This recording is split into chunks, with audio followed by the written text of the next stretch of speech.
Boa noite a todos. Sejam todos bem-vindos. Hoje nós estamos iniciando o nosso novo horário, às 19h30. Então, a partir de hoje, as palestras as segundas-feiras serão sempre às 19h30. Os nossos estudos de quinta-feira, que a gente está estudando o livro Céu e Inferno, também inicia às 19h30. E ao sábado nós temos a evangelização infantil, que inicia às 9 horas até às 10h30 da manhã. Porém, a evangelização entrou de férias e retorna no último sábado de julho. Então, esses sábados próximos não haverá a evangelização. Hoje nós vamos receber o nosso amigo Lubas, que vai nos falar sobre uma passagem: ajuda-te que o céu te ajudará. Então, para que a gente inicie a noite, vamos fazer uma prece, rogando a Jesus que esteja conosco, que nos ilumine,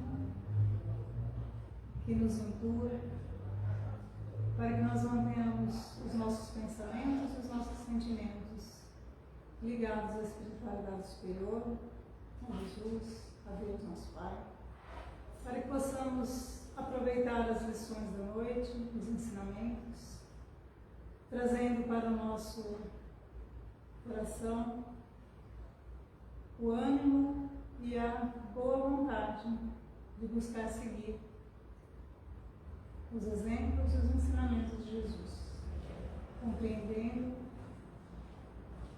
as suas leis e nos propondo a melhorar a cada dia. Nessa noite nós pedimos que cada um de nós possa levar as suas melhores vibrações, os melhores pensamentos a todos aqueles que estão doentes, passando por alguma enfermidade, que possam sentir a presença de Jesus, o seu amparo e o seu amor, sabendo que Ele sempre está conosco e que, se estamos ligados a Ele, as dificuldades se tornam mais suaves. Pedimos nessa noite especialmente pelo Cauã, que é um menino da nossa evangelização, que está passando por uma enfermidade, para que ele tenha bom ânimo, que não desista e que continue a sua luta, que Jesus está com ele.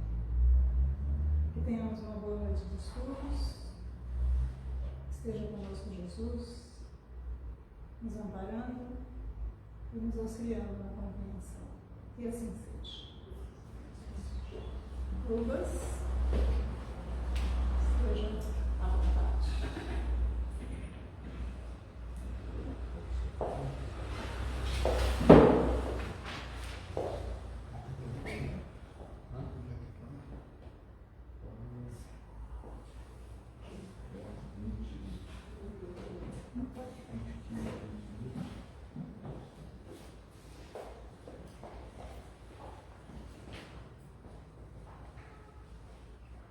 Boa noite a todos, encarnados e desencarnados aqui presentes. Infelizmente eu vou desapontar vocês todinhos, porque eu não sou palestrante espírita e eu não vou fazer uma palestra aqui. Há alguns anos eu encontrei aqui um dirigente nessa casa, uma pessoa que me é muito cara, já se encontra no plano espiritual, e ele me explicou que você não precisa fazer uma palestra, vai fazer um trabalho espírita, trabalho de divulgação da doutrina, mas que você pode compartilhar os seus estudos. Então, o que eu me proponho hoje a fazer aqui com todos os senhores e as senhoras é compartilhar o que eu estudei do capítulo 25 do livro Evangelho segundo o Espiritismo, nos itens de 1 a 5. É um pouquinho extenso, mas eu vou tentar resumir, dentro das minhas possibilidades, aquilo que eu consegui extrair do capítulo. E o nome desse item que nós vamos estudar ajuda-te e o céu te ajudará. Eu vou me permitir fazer a leitura do Evangelho de São Mateus, no capítulo 7, versículos 7 a 11. Pedi e vos dará, buscai e achareis, batei a porta e se vos abrirá, porquanto quem pede recebe e quem procura acha. Aquele que bate a porta, abrir-se-á. Qual homem dentre vós que dá uma pedra ao filho que lhe pede pão? Ou se pedir um peixe, dar-lhe-á uma serpente? Ora, sendo maus como sois, saber dar boas coisas aos vossos filhos, não é lógico que com mais razão vosso Pai que está nos céus dê os bens verdadeiros aos que vos pedirem? Dessa passagem de Mateus, a gente pode perceber que tem alguns verbos que são como conjugados juntos, da mesma forma. Então, aquele que pede, ele recebe. Aquele que busca, acha. Aquele que bate, para ele se abre. E o que significa essas ações? Todas as ações, elas resultam em alguma coisa. Então, para que chegue a um resultado, o homem, no caso, quem pratica a ação, quem pede, quem busca, quem bate, para que ele receba, para que ele obtenha o resultado, ele tem que demandar uma certa energia. Então, ele tem que fazer alguma ação, ele tem que demandar algum esforço da sua parte para atingir aquele resultado. E aí o Kardec nos diz que tiramos desse ensinamento dois princípios das leis morais: a lei do trabalho e a lei do progresso. A lei do progresso é uma consequência da lei do trabalho, é um raciocínio lógico que nós vamos tentar conduzir ao longo desse estudo que nós vamos fazer na noite de hoje. E quando a gente fala em trabalho, o que vem à nossa mente? Normalmente a gente vai pensar em alguma coisa relacionada à nossa profissão. Se eu sou dentista, eu vou pensar no meu trabalho como dentista. Se eu sou professor, eu vou pensar no meu trabalho ministrando aula numa escola, numa faculdade. Ou se eu sou mecânico, cuidando lá de carros, de clientes e tudo mais. Mas essa visão de trabalho é uma visão bem resumida.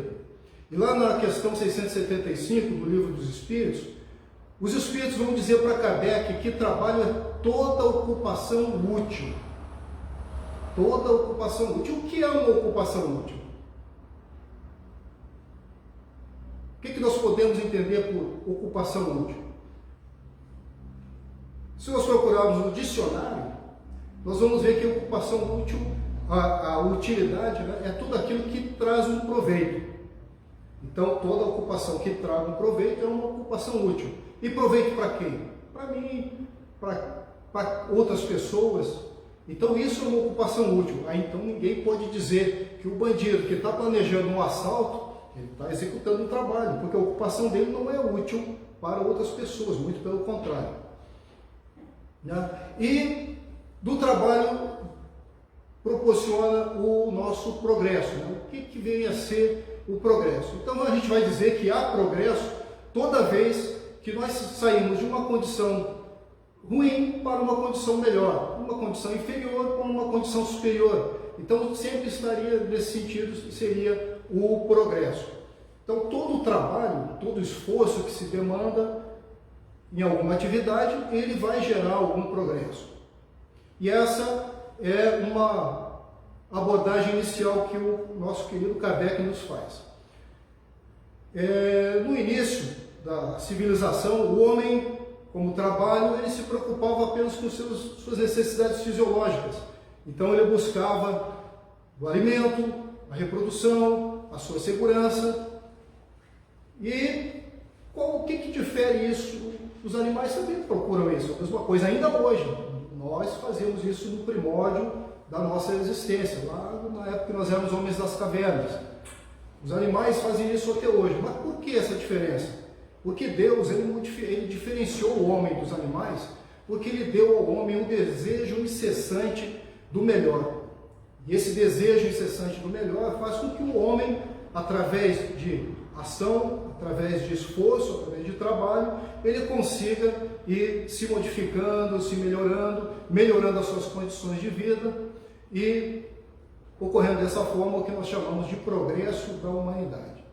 Se o homem não tivesse esse desejo incessante do melhor, provavelmente hoje ainda nós estaríamos lá morando numa caverna, dormindo em cima de árvores, fugindo de tigre do dente de sabre, etc. E o trabalho, ele tem por consequência desenvolver dois atributos que o homem possui, que é a inteligência e o moral. A inteligência é tudo aquilo que diz respeito ao conhecimento científico que o homem pode desenvolver. A inteligência liga o homem à terra, liga os conceitos de ter, possuir, ser. E os conceitos morais ligam o homem ao divino, ao céu, a Deus, que também levam o homem a ser, mas possuir atributos não ligados à matéria. Eu trouxe aqui um exemplo, pena que eu não posso projetar aqui para todos, mas um exemplo de evolução, um exemplo de progresso. Eu andei estudando aí as rodas, roda, uma coisinha simples, essa roda que a gente usa no carro.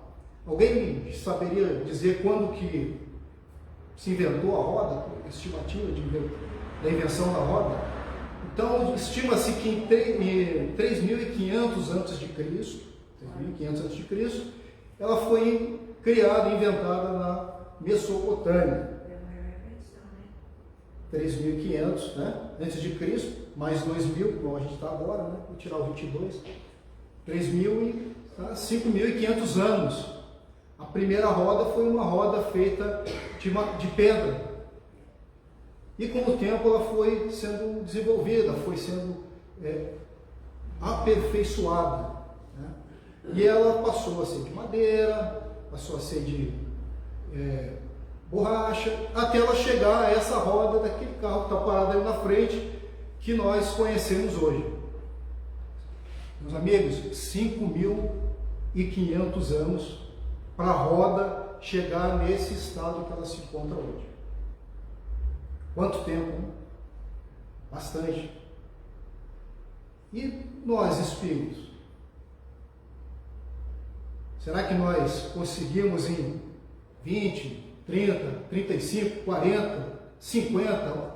A nossa média de vida hoje, em torno dos 80, tem gente que chega a 100. Será que uma existência de 50 anos, de 100 anos, seria o suficiente para que nós desenvolvêssemos todas essas capacidades intelectuais e essas capacidades morais que o espírito necessita desenvolver para chegar à perfeição? Certamente que não.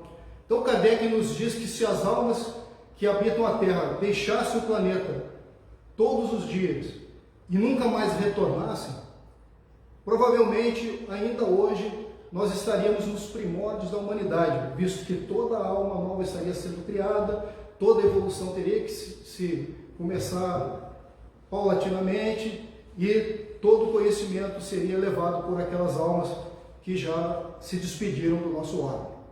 Se elas não voltassem, então nós não teríamos condições de estar no estado evolutivo que nós estamos hoje, em termos de conhecimento científico. Então, o Kardec nos diz que só tem um modo do homem progredir sucessivamente, através da reencarnação. À medida que ele vai para o mundo espiritual e retorna para o mundo físico, ele leva os conhecimentos que ele angariou numa determinada existência, vai para o espaço, dá uma depurada nesses conhecimentos e retorna na Terra para adquirir mais conhecimentos. Então, nesses 5.500 anos da existência da roda até aqui, a gente já aprendeu bastante. Mas a evolução do ser humano, assim como a evolução da natureza, a evolução da roda, 5.500 anos para chegar no que ela está hoje, a nossa evolução acontece paulatinamente. A gente praticamente não percebe a mudança de uma vida para outra.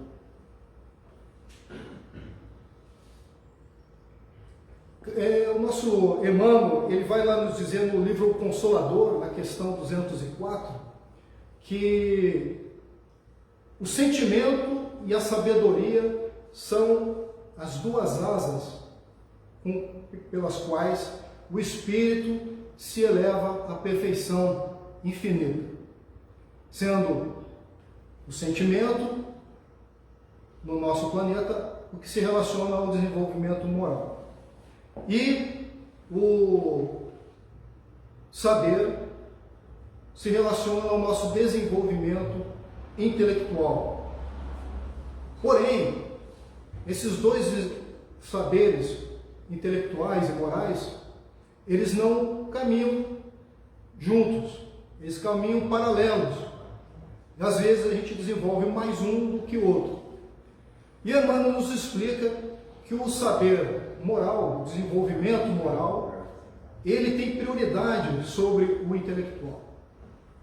Isso porque, quando se desenvolve mais o intelecto, o conhecimento científico, propicia o espírito, e ele não desenvolve da mesma forma o intelectual, leva o espírito a quedas sucessivas.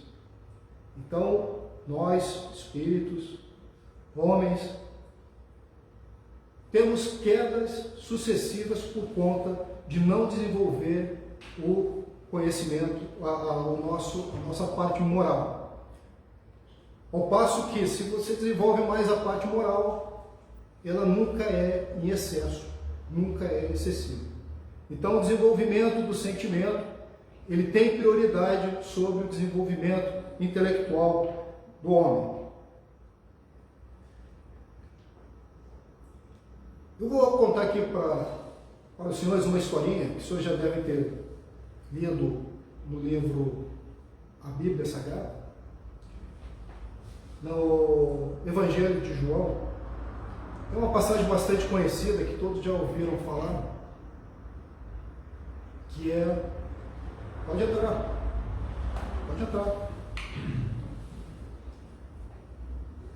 Que é uma passagem de João, onde João descreve o momento em que Cristo faz Lázaro ressuscitar. E conta que Cristo, chegando a Betânia, ele tem a notícia de que Lázaro já havia desencarnado há 4 dias. E após conversar com Marta e Maria, ele pede para que seja mostrado o local onde Lázaro foi sepultado. Então, Jesus é conduzido até o local onde Lázaro é sepultado. Ele olha para a sepultura e comanda aos homens que ali estão: removei a pedra. Ora, Jesus, o Espírito da envergadura que nós conhecemos, não poderia ele mesmo ter removido a pedra? Nós conhecemos os fenômenos de transporte, das mesas girantes, onde a mesa sobe, vai até o teto, anda pela sala, ocorridos nas épocas de Kardec, onde ele estava desenvolvendo, estudando a doutrina espírita. Se os espíritos podem fazer isso, quanto mais um espírito da envergadura de Jesus. Ele simplesmente, com um movimento de mão, faria com que a pedra saísse da frente do sepulcro. Mas não. Ele manda aos homens: removei a pedra. Após o esforço daqueles homens, retirando a pedra, ele ordena: Lázaro, vem para fora. E aí então aparece então quase desencarnado Lázaro, todo envolto em faixas. Jesus então ordena: libertem-no e deixem-o ir. Mais uma vez, ele mesmo poderia ter tirado as faixas de Lázaro. Mas, de novo, ele não faz isso. E então, nós podemos refletir sobre essas ações de Jesus. Por que não ele removeu a pedra se ele teria poder para fazer isso? Conhecedor dos frutos planetários, criador do nosso planeta, não poderia ele ter removido a pedra? Por que ele se limitou apenas a fazer a ressurreição de Lázaro? Por um simples motivo. Jesus, em todos os momentos que ele tinha disponível na sua curta passagem pela terra, ele não perdeu uma chance de dar a nós qualquer tipo de instrução. Não perdeu a chance de nos ensinar nos mínimos detalhes. E ali nós temos já a vista de que aquilo que o homem pode fazer, Cristo não precisava fazer. Remover a pedra, os homens poderiam fazer, mas ressuscitar Lázaro, só o Cristo podia fazer. Então ele deixou que os homens fizessem o que os homens poderiam fazer. E Lázaro ficou por conta dele, porque aquilo os homens daquela época, e talvez dessa época, ainda não estejam aptos a fazer. Então ficou já naquele momento esse ensinamento. E quando Jesus nos diz: pedi e você dará, buscai e achareis, batei a porta e vos será aberta. Ele está fazendo a mesma alusão de que o homem pode pedir a Deus tudo o que ele quiser e que Deus vai conceder ao homem tudo aquilo que ele diligentemente se preparou para receber. Vamos trazer isso para os dias atuais. Eu quero fazer uma prova porque tem um concurso muito difícil. Então eu vou pedir para que os espíritos façam esse concurso para mim, para que eu passe. Os espíritos não vão fazer aquilo que cabe a mim fazer. Eles não vão fazer a prova por mim. Esse trabalho, esse esforço é meu. Então eu, pedindo o amparo de Deus, pedindo socorro para fazer aquele concurso, para ter êxito, para ter sucesso, se antes eu tiver feito a minha parte, eu tiver estudado exaustivamente, eu tiver perdido noites de sono, finais de semana, estudando, me dedicando, então eu fiz a minha parte, muito provavelmente eu poderia ter sucesso, porque vai caber apenas aos espíritos me tranquilizar, me trazer paz, serenidade, para que no momento da prova transcorra tudo bem e eu consiga fazer a prova com as minhas melhores condições. Um outro exemplo que a gente pode dar disso, eu acredito que muitos dos senhores já possam ter passado por isso. Quem já passou por atribulações da vida aqui? Ninguém, né? Quem já passou por momentos de sofrimento, momentos de desespero? Ninguém, né? Eu já tive várias oportunidades em que eu passei por momentos desesperadores. E não foram poucos, não. Eu devo ser um espírito bem devedor. Bem devedor. Então, nesses momentos de tribulação, em que a gente lembra de Deus, e a gente pede aquele socorro a Deus, às vezes aparece uma pessoa do nada, às vezes uma pessoa distante ou um desconhecido, nos socorre naquele momento, resolve o nosso problema e às vezes desaparece o resto das nossas vidas. São instrumentos de Deus. Então Deus não se serve somente do plano espiritual para nos socorrer quando nós fazemos a nossa parte. Ele se serve dos instrumentos que Ele tem disponíveis aqui na Terra. aquele momento que um de nós aqui socorreu um necessitado, levou um conforto, uma palavra amiga àquela pessoa que precisava, nós estamos sendo instrumentos. Então, meus queridos irmãos, a lição que Kardec nos deixou na noite de hoje, para a reflexão da noite de hoje, é justamente a necessidade do homem estar em ligação com Deus e que ele faça a sua parte para que ele possa ser ajudado. Por isso, o termo ajuda-te que o céu te ajudará. Traduzido, faz a sua parte, que Deus vai enviar seus emissários para fazer a parte dele. Desejo a todos aí uma boa noite.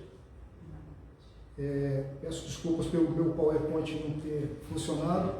Fica aí mais um exemplo da falta de diligência.